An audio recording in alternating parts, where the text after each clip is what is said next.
오늘 저희가 주제는 50억 자산가라고 하는 얘기를 꺼냈어요. 제가 이제 친구들하고 이제 술을 한잔 마시면서 이런저런 얘기를 했는데 제가 여기서는 재테크 전문가로서 유튜브에도 활동을 하고 네. 20년 넘게 제가 재테크로 또 많은 돈을 벌었고 네. 또 재테크 지금도 이제 하고 있고 전문가로 이제 활동을 하고 있는데 친구들은 저를 인정을 안 해줘요. 그냥 친구죠. 친구죠. 그래서 네가 뭘 알아? 나한테 그래요. 네가 뭘 알아? 이런 얘기를 하는데 제가 이제 사는 동네가 어딘지 아시잖아요. 네. 이제 반포죠. 예, 반포에 살고 있는데 네네. 이제 어떻게 술 먹고 얘기하다 보니까 동네 아파트 얘기가 나왔어요. 네. 그리고 이제 막 여러 가지 아파트 가격 얘기하다가 나보고 야, 니네 동네는 아파트 가격이 얼마나 해? 라고 이제 물어보더라고요. 그래서 얼마 전에 이제 건너편에 있는 아리팍이 평당 1억 5천에 거래된 집이 있다라 아마 여러분들 기사를 보셨을 거예요. 신문 기사에 나왔잖아요. 평형당 1억 5천. 네. 이 이제 거래가 됐는데 그래서 야 평당 1억 5천에도 이제 거래가 되더라 동네 아파트가 라고 얘기를 하니까 그렇게 따진다면 3, 40평대 아파트가 40억에서 50억 정도를 하잖아요. 그렇죠. 50억대를 하는 거죠. 그래서 네. 한 50억 정도 아파트 가격에 살고 있다라고 이제 얘기를 했죠. 그랬더니 이제 하는 얘기가 자기는 도저히 이해를 못한다. 아파트 50억이란 돈을 아파트에 왜 깔고 있냐.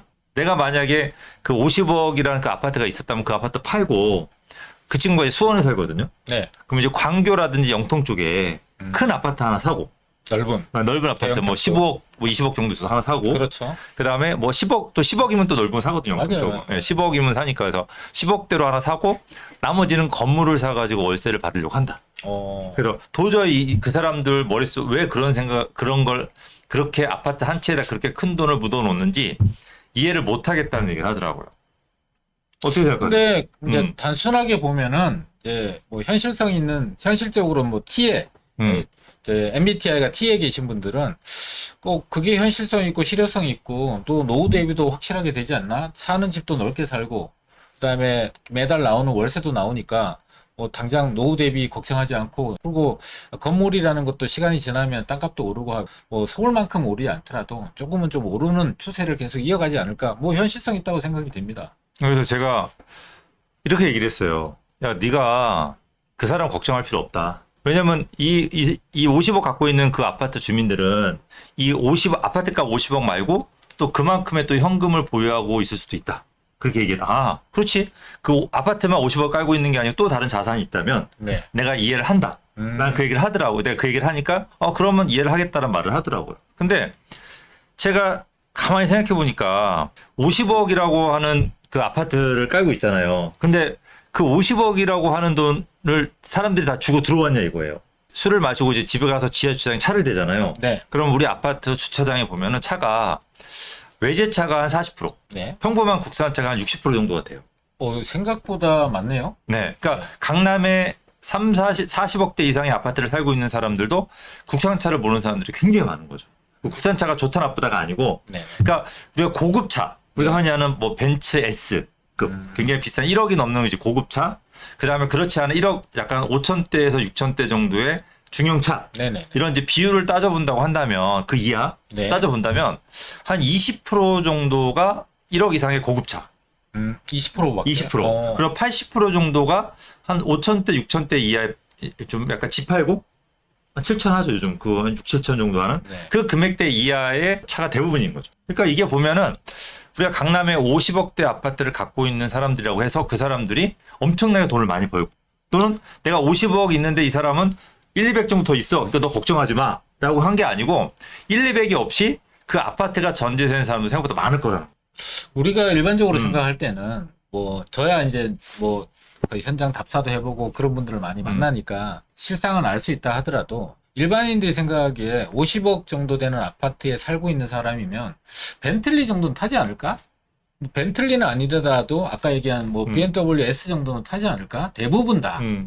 일부의 사람들이 그렇지 않더라도 대부분 그렇게 하지 않을까라는 생각과는 좀 다르네요. 이 고급차가 생각보다는 많지 않고 보면은 이 지금 아파트 우리가 한 달에 뭐 7, 8채가 거래된다고 했을 때 저희 아파트가 한 13년 정도가 됐거든요. 그러면은 우리가 지금 한 70% 정도는 거의 원주민들이 갖고 있거나 원주민들이 살고 있다라고 보시는 게 맞아요. 그럼 이 사람들 같은 경우는 보통 이 아파트를 15억대 정도 그때 이제 구입을 한 거죠. 한 10년, 그러니까 10년, 한 전에. 12, 한 2년, 2, 3년 전에. 3년 전에. 그러면은 한 15억대 정도로 산 아파트가 단순하게 시간이 지나면서 그게 이제 17억까지 갔다가 13억까지 떨어졌다가 25억까지 갔다가 다시 23억 떨어졌다 이렇게 계단식으로 오른 거죠. 네네. 근데 이제 그렇게 많은 시간, 10몇 년이라는 시간이 지나서 15억짜리가 50억이 된 거죠. 그러니까 가만히 보면은 보통 70%의 이 15억 주고 샀던 원주민들, 국산차를 타는 대부분의 사람들, 되게 열심히 사시는 분들, 이런 분들이 내가 열심히 일을 해서 돈을 벌어서 35억이라는 돈을 만들 수 있었을까? 아니면 요거를 팔아서 내가 건물 사서 월세를 받아서 안 쓰고 잘 모아가지고 그 자산을 50억으로 만들 수 있었을까? 아니면 주식이나 다른 걸 해서 50억짜리 만들 수 있었을까? 생각해보면 쉽지 않을 거다. 그렇죠. 네. 순간에 선택을 잘해서. 강남에 아파트 한 채를 15억에 사서 그게 단순하게 50억이 된 거죠. 그러니까 이게 재테크라고 하는 게 어떻게 생각하면 너무 쉽기도 하고. 그죠? 자리만 잘 잡으면 돼. 네. 그래서 이런 부분들이 야, 이게 대부분의 사람들이 이거를 가지고 그냥 아파트를 한 채 산 거예요. 강남이기 때문에. 더군다나 그 당시에 12, 13년 전에는 반포가 그렇게 떴던 지역이 아니에요. 그렇죠. 그 당시에는 대치동이 제일 비쌌던 지역이죠. 아, 새 아파트가 되는 네, 거. 도곡 센트럽이나 도곡 넥슨이나 그 주변 타워팰리스. 그렇죠, 그렇죠. 이런 것들이 굉장히 비쌌던 거고 반포라고 하는 거는 좀 강남에서도 B급지였거든요. 노후 아파트만. 예, 예. 모여있었으니까. 근데 이제 그때 레미안 퍼스트하고 반포제가 입주하면서 대단지. 그렇죠. 입주하면서 갑자기 뜬 거죠. 맞아요. 그 뜰 것 같으니까 거기에 사는 거죠. 사놓고 이제 묻어놨는데 그게 10몇 년이라는 시간이 지나서 이제 그 50억이라는 자산으로 바뀐 거죠. 그러니까 이제 부동산 재테크를 하는데 부동산 말고 이렇게 할 수 있는 상품이 있을까? 진짜 쉽지 않죠. 음, 뭐 정말 이제 비트코인을 음. 아주 초기에 예를 들면은 10만 원에 샀는데 그게 1000만 원이 됐다. 8천만 원이 됐다. 이 정도의 어떤 그런 것처럼 빨리 시장의 흐름을 읽고 시장에 먼저 진입했던 사람들, 이런 아주 극소수의 사람들 빼고는 이 정도의 높은 어떤 자산의 증식이 일어나기는 굉장히 어렵죠. 그것도 안정적으로 일어나기는 어려운 거죠. 네. 그래서 내 친구가 얘기했잖아요. 이 50억의 아파트는 자기는 팔고 나오겠다고. 네. 그럼 지금 50억짜리를 깔고 강남의 아파트를 가지고 있는 사람은 무슨 생각을 할까? 50억짜리가 100억이 될 수 있다라는 생각을 하고 기다리는 거죠. 왜냐하면 15억짜리가 50억 되는 걸 경험했잖아요. 네. 그럼 50억이 100억 이상이 될 수 있을 거라고 생각하고 믿고 기다리는 거죠. 근데 이게 일반인들 생각에서는 이해를 못 할 거예요. 지금 강남의 아파트가 50억이라는 것도 감당하기 힘들잖아요. 그렇죠. 아파트 한 채가. 네네. 물론 50억 이상 되는 것도 있습니다. 200억짜리도 예, 근데 저희가 그냥 평균 평균 그냥 좀 뭐랄까 저싸게 얘기해서 50억, 40억. 많은 분들은 이게 100억이 갈까라는 걸 의구심을 대부분 가질 것 같아요. 한 50억짜리 아파트가 100억 갈 수 있을까? 10년 후에. 어떻게 생각하세요? 결과적으로는 우리나라가 지금 계속해서 지금 70년 동안 60년 동안에 화폐가 계속해서 늘어났거든요. 그리고 최근에 코로나 때도 시장에다 엄청난 화폐를 풀었고, 또 최근에 보면은 공사비가 올라가게 되면서 민간에서의 건설 회사들하고도 공사비가 올려줘야 되는, 증액해야 되는 상황이 만들어지고 있지만, 공공이 시행하고 있는, 예를 들면은 강남역에 물 차서 밑에다 빗물 터널 만드는 거, 그 다음에 위례 신사선 같은 경우나 아니면 삼성동에 있는 그 복합 한신센터 같은 경우도 일부 구간들이 공사가 중단돼 있거나 건설사를 못 찾고 있는 경우들이 대부분 다 공사비 올려달라고 하는 거거든요. 그럼 공공에서도 시장에다가 공사비를 올려줘야만 이 공사들이 된다면 계속해서 시장에서는 알게 모르게 돈이 풀려나가고 있고 전체 통화량은 늘어나게 되면은 화폐 가치가 계속해서 떨어진다고 봐야 되거든요. 지금까지 몇십 년 동안 그렇게 왔는데 앞으로 10년 동안 그런 일이 일어나지 않는다라고 단정하는 건 오히려 더 이상한 거죠. 그래서 앞에 화폐 가치가 떨어진다면은 지금 100원, 1000원 주고 샀던 볼펜이 2000원이 되는 거고, 10억 주고 샀던 아파트가 20억이 되는 거고, 40억 주고 샀던 애들이 80억 정도 되는 거는 어떻게 보면은 정상적인 얘기라고 할 수 있어요. 만약에 입지적으로 많은 사람들이 선호하고 거기를 갖고 싶어 하는 지역인데 물량은 한정돼 있다라면 다른 것보다도 훨씬 더 상승률이 높을 수밖에 없다라고 가정한다라고 보면은 충분히 가능하다고 생각을 합니다. 그러니까 압구정은 특별한 지역이었지만 반포는 특별한 지역이 아니었잖아요. 네. 특별한 지역이 된 거지. 그렇죠. 그죠? 네네. 그러니까 이제 15억이 50억이 가겠어? 50억이 100억이 가겠어라고 의문을 간다면 네. 저도 좀 약간 100억 갈까? 의구심이 들긴 하는데 실제로 그런 예가 벌써 반포나 강남에 보면은 수만 명의 그런 예가 지금 있는 거잖아요.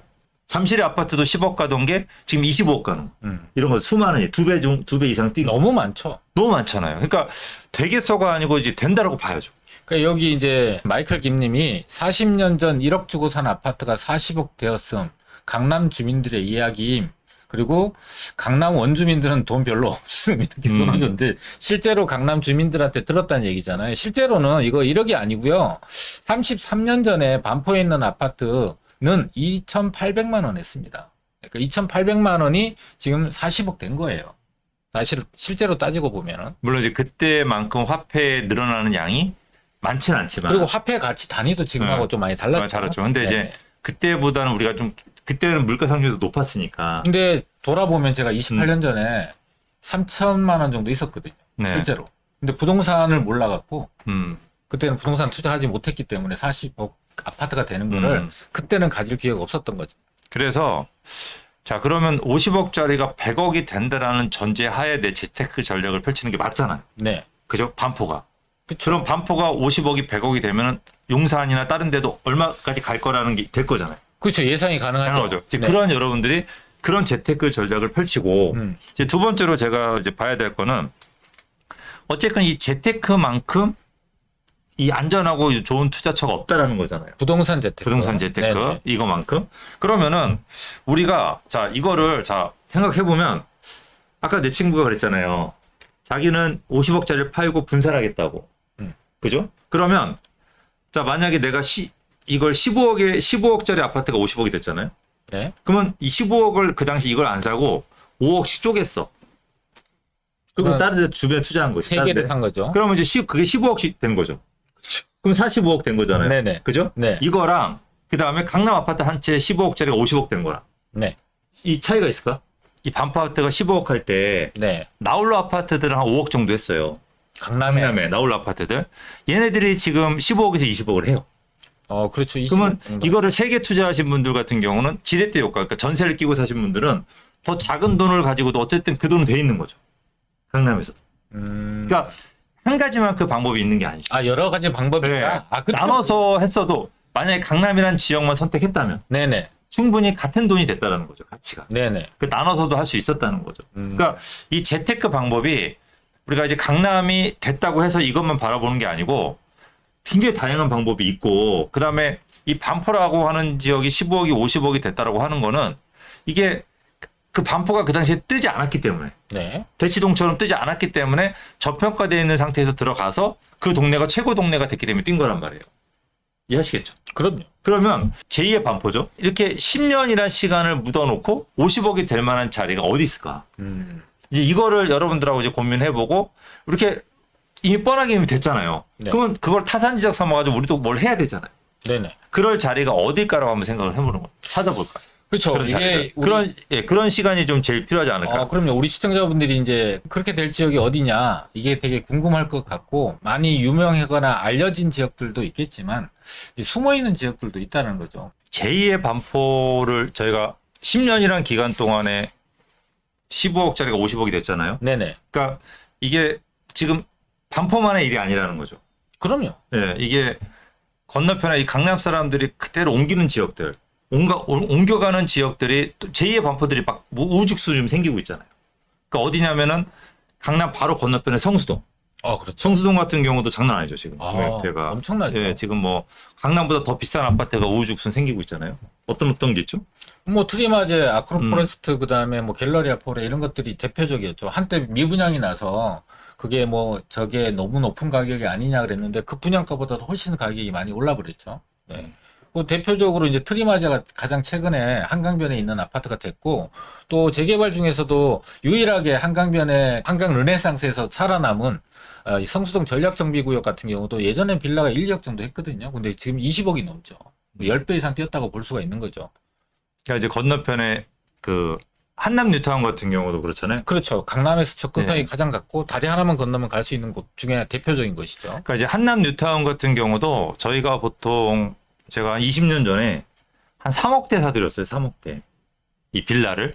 근데 지금 뭐 20억 5억? 20, 뭐 2, 3억, 5억 네, 이렇게 25억 정도요. 네네. 그 당시에 투자 금액이 한 1억 5천 정도였으니까. 전세 끼고. 네, 전세 끼고 네네네. 그러니까 한 10배가 좀 넘게 뛴 거죠. 그러니까 이게 한남동이라는 데가 지금 제2의 최고 입지로 지금 자리 잡고 있잖아요.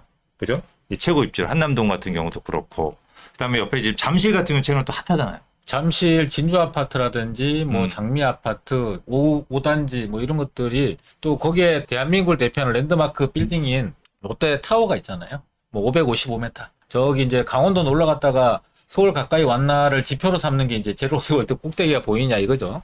그러니까 오늘 제가 여러분들한테 드리고 싶은 말씀 뭐냐면 반포라고 하는데도 대치동이 뜨다가 이 반포란 동네가 새로 생기고 그거를 대치동의 사람들이 그대로 넘어와서 반포를 매수해서 그 동네 15억짜리가 50억으로 바뀐 거예요. 근데 이 세력이 그 다음 지역으로 이제 성수동 같은 경우가 이제 굉장히 저렴했단 말이에요. 성수동으로 넘어가면서 성수동에서도 50억에 100억짜리 주택이 많이 생긴 거고요. 아까 봤던 뭐 성수 지구단 한강변 전략정비구역도 그렇고 이 세력이 또 그대로 또 한남뉴타운으로 넘어갔습니다. 그래서 한남뉴타운 같은 경우도 지금은 제2의 강남으로 또 각광을 받고 있고요. 요게 또 이제 잠실로 좀 넘어갔잖아요.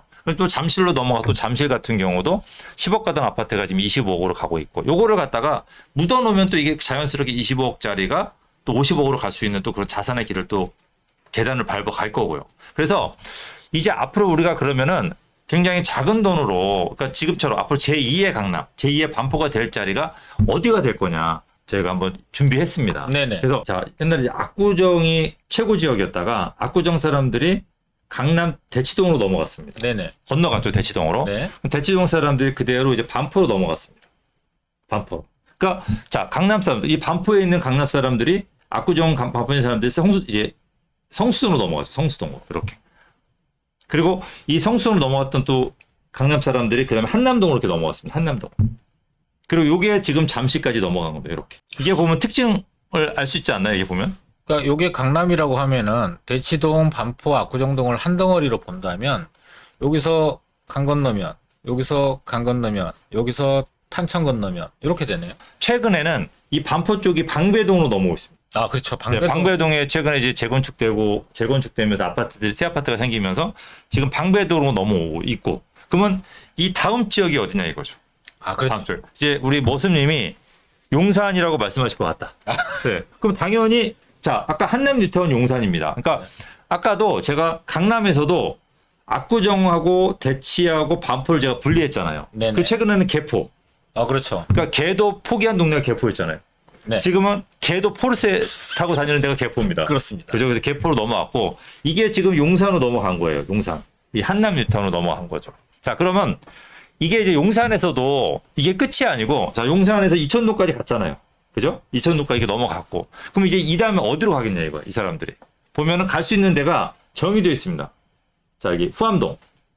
그리고 건너편에 원효로, 청파동.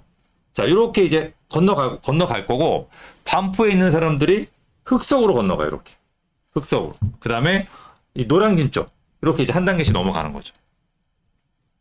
그 다음에 이제 말씀드린 성수동 쪽 같은 경우도 이제 자양동으로 이렇게 넘어가는. 요 추세로 지금 가고 있다고 생각하시면 돼요. 그러니까 이 강남 사람들의 특징이 뭐냐면 두 다리를 안 건너가요. 그러니까 예전에 압구정 사람들이 바로 한남에서 넘어가는 게 아니었어요. 이 자체에서 대치동 갔다가 반포 갔다가 그 다음에 한남으로 넘어왔습니다. 그리고 이천동으로 가고 있죠. 자, 반포에 있는 사람들이 방배동 갔다가 흑석 가요. 자, 반포에 있는 사람들 같은 경우는 여의도로 넘어가는 경우도 거의 없습니다. 여의도는 다른 세력이 들어오는 거예요. 그러니까 항상 한 단계씩 건너가는 거죠. 그러니까 우리가 지금까지 여러분들이 지금 보셔야 되는 건 한남뉴타운과 요 동부 이천동까지는 지금 이 강남에 편입돼서 보시면 돼요. 그 성수동도 역시 마찬가지로 편입이 됐고, 그 다음에 잠실도 역시 편입이 됐죠.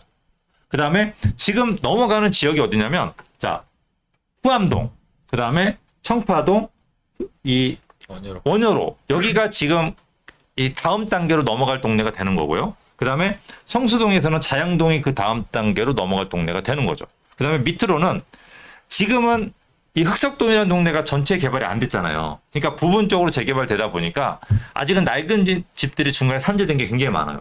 거기 또 경사가 높다 보니까 그게 하나로 정비가 안 되면 그 지역의 신동네가 새로운 동네가 되지 않거든요. 그러니까 이 흑석동까지 많은 분들이 지금 아직은 안 넘어갔는데 흑석동이 구구역하고 몇 개 개발구역이 개발이 되고 나면은 이 다음 세력이 그다음에 흑석동으로 넘어가는 거죠. 그 다음에 노량진으로 넘어간다는 거죠. 이렇게. 그러니까 우리가 기다릴 곳은 여기죠.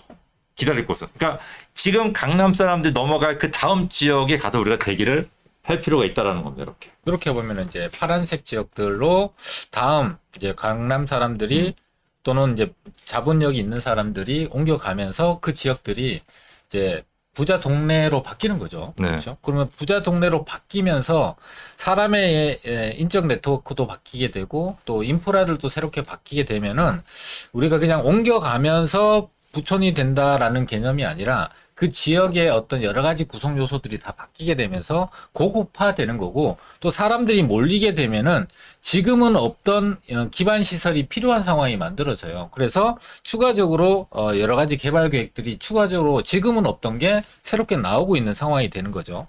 제가 좀 특수하게 봤던 게 뭐냐면은 자, 그래서 우리가 이제 보통 지금 50억대, 40억에서 50억대 아파트가 들어서는 지역들 네. 제가 봤던 이제 강남 지역하고 성수동, 그다음에 한남동, 네. 이천동 네. 여기까지가 지금 반포까지 해서 네. 그다음에 잠실 네. 여기까지가 지금은 40억대, 50억대 아파트가 형성된 지역이잖아요.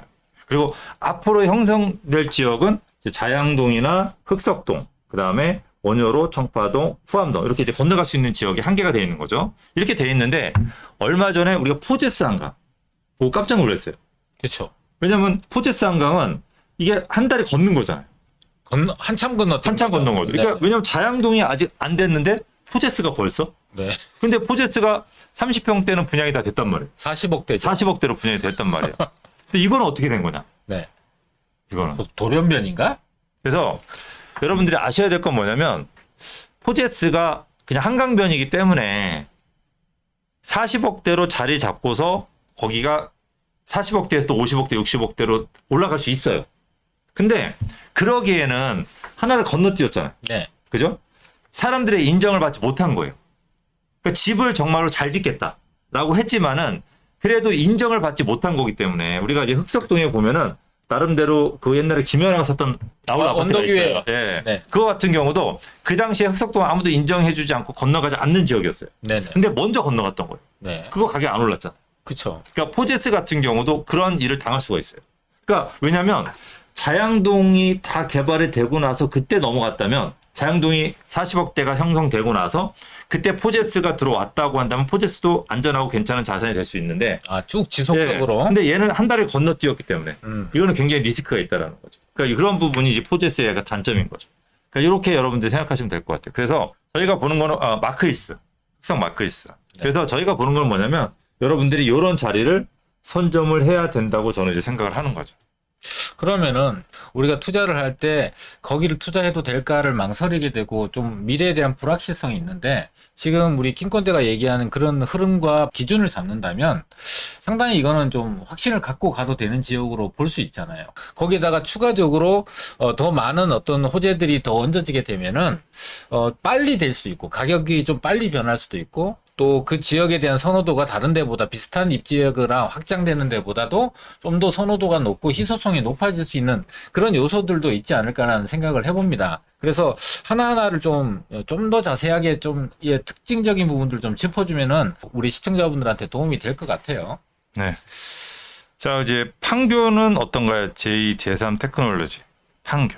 판교는 어떻게 생각하세요? 판교는 이제 완성형이죠. 현재 제일 테크노밸리가 들어서면서 인지도가 굉장히 높아졌죠. 그래서 서울 제외한 수도권 지역에서 탑3가 해당되는 게 판교, 과천, 분당 뭐 이 정도가 될 수 있죠. 그래서 경기도권에 있는 수도권에 있는 아파트의 가격을 선도하는 지역. 그러니까 서울에서 강남 같은 역할을 하고 있는 지역인 거죠. 그러면은 경기도에 있는 그 선도 지역들이 강남처럼 될 수는 없어도 지금처럼 확장되는 지역들과 어깨를 나란히 할 수 있는 지역들은 되는 거죠. 그러니까 판교, 과천. 그렇죠.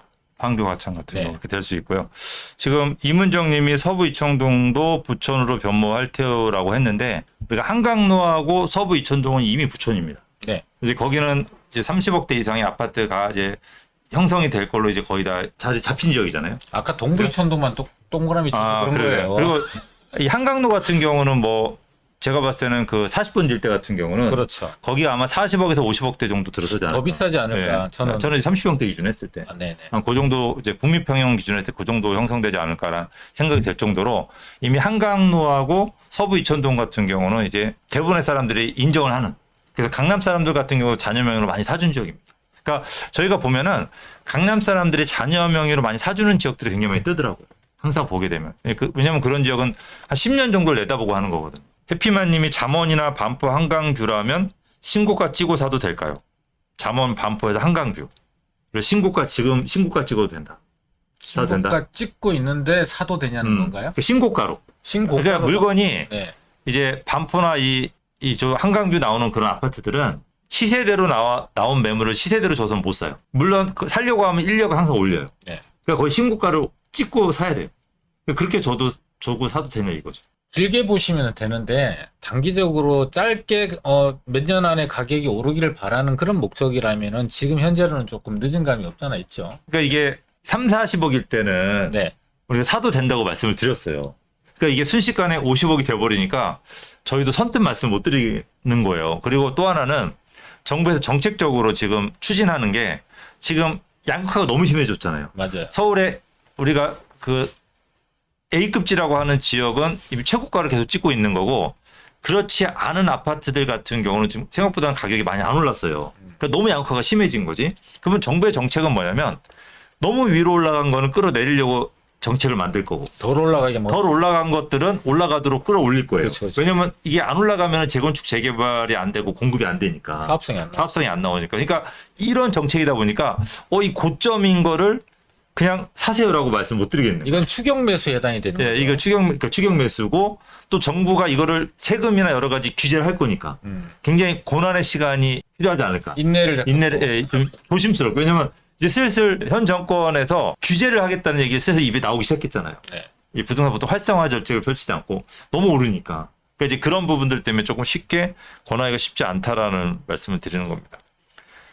자, 이제 둔촌하고 잠실이 상당히 뚫릴 것 같은데 오히려 올림픽 선수촌이 싸 보인다네요. 아래쪽에. 그렇죠. 상대적으로 예. 싸다고 볼 수 있죠. 왜냐하면 이제 80km 달리는 차들이 있고 100km, 120km 달리는 차들이 있는데 목적지에 도착할 때는 결과적으로는 꼬린 지점이라는 건 정해져 있잖아요.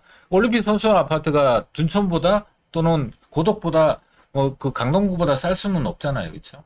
그렇게 그러니까 보면 둔촌하고 바로 붙어 있잖아요. 그렇죠. 길 하나를 두고 그러면 뭐 거의 아무리 그 행정구역이 다르더라도 여기는 강동구고 잠실 이제 송파구지만 네.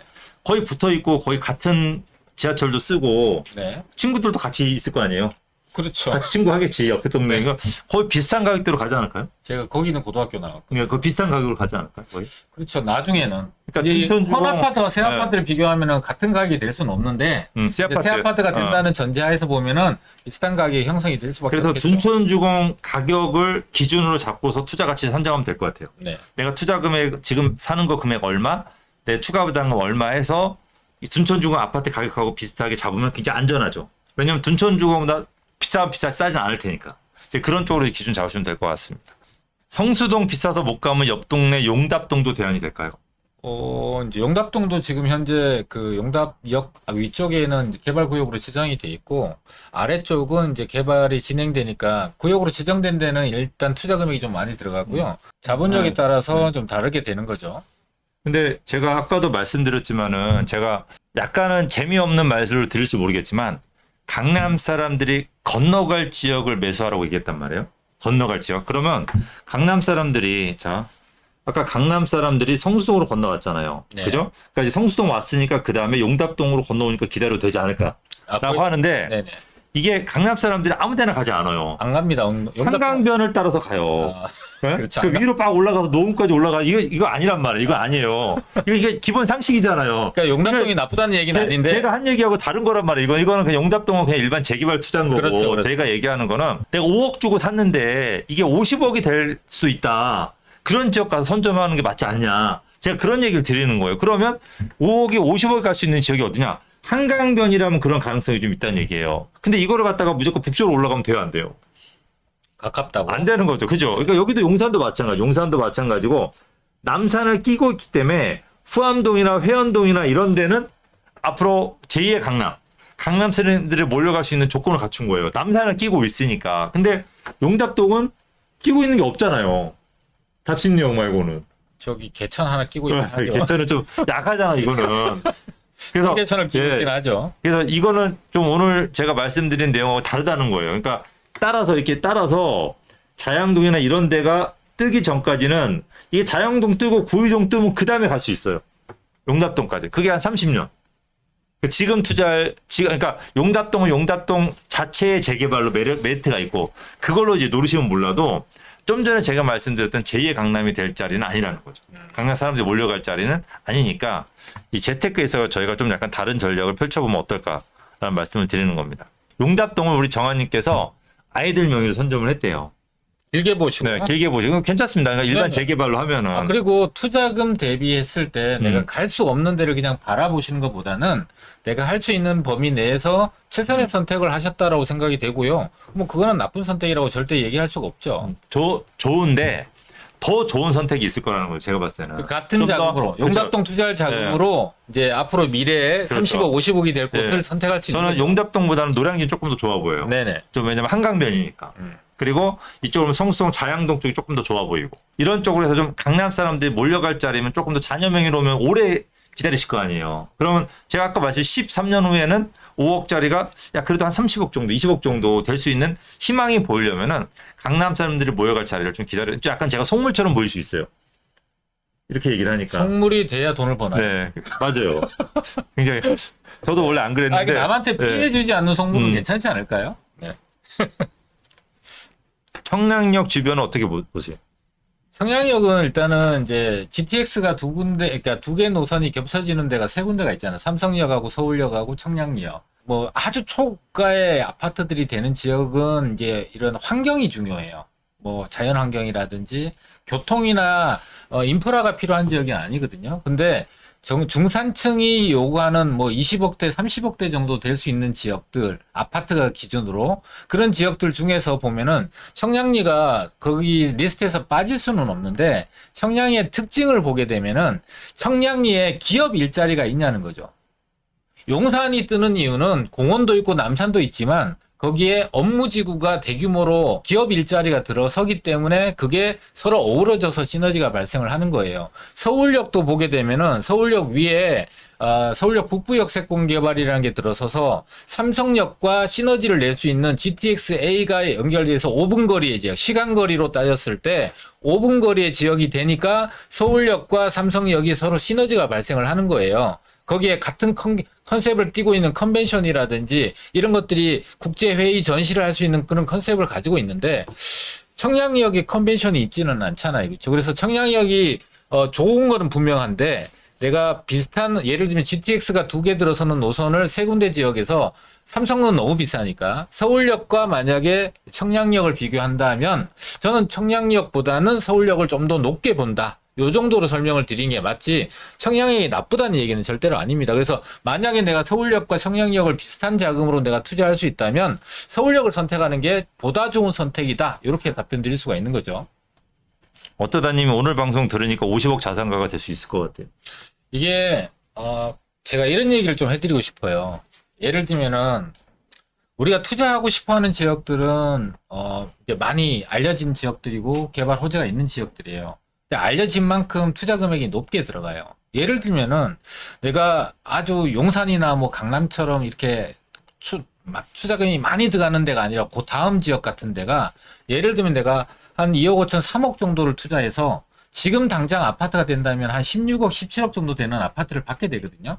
근데 내가 그 지역 바깥에 있지만 도심의 접근성이 좋은 노선을 따라서 일반 재개발이 아닌 고밀 개발이 되는 데를 1억대로 투자할 수 있다면 그러면은 똑같은 투자 금액이 든다면은 거긴 두 개를 사고 여기는 한 개를 살 수 있잖아요. 그래서 한 개를 투자한 사람은 16억대 자산가가 되는 거고 이걸 두 개를 사는 사람들은 하나당 13억 정도 되는 아파트가 되더라도 두 개를 합치게 되면 26억의 자산가가 된다는 거죠.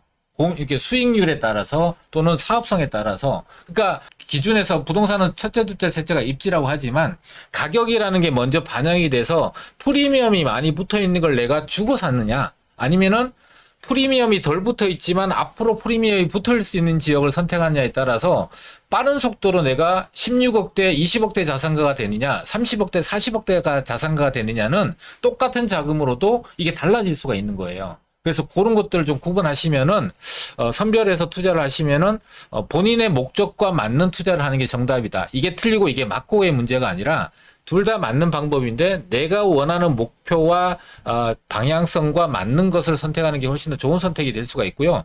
이런 내용들은 사실은 제가 뭐 매주 토요일 하는 이제 세미나나 이런 데서는 좀 구체적으로 얘기와 지역들을 설명드리는데 그런 것들을 참조하시면 훨씬 더 이해도 돕고 도움이 될 것 같습니다. 오늘은 저희 여기서 마치고 다음 주 세미나 때 또 찾아뵙도록 하겠습니다. 다음 주 라이브. 다음 주 라이브 때 이제 그때는 3명이 나옵니다.